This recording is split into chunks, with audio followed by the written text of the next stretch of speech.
Here I have 4 tomato plants that I've been growing under grow lights, and it's time to separate them. You can see that these 3 are putting on some nice size, but they're shading out this little one.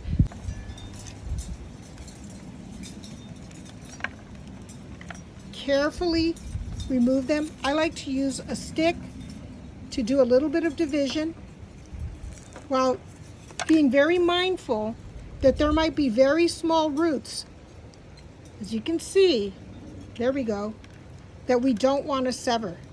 So I let that kind of keep moving. And then I'm going to target this little one.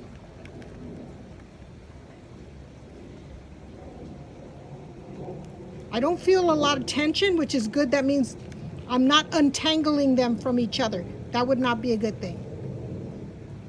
Okay, so I have separated this small little seedling. I've got organic potting soil already in this little container, and I'm going to go ahead and plant it.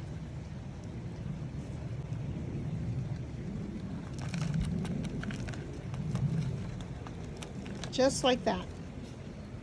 It's okay if you bury some of the lower leaves, because as many of you know, the roots will emanate from where the leaf axil is, and that is a good thing for giving you a nice stalk that's fully supported.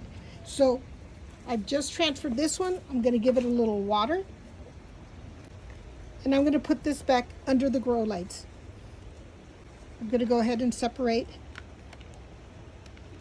maybe this large one here.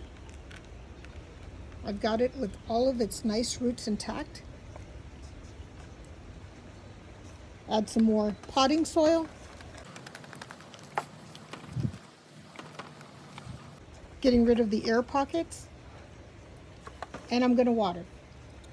This little tomato plant is ready to spend some time outdoors in order for it to acclimate to the outdoor temperatures, which is perfect here in LA for planting my tomato plants. Now you know how to divide small seedlings for your tomato plants that you're growing from seed.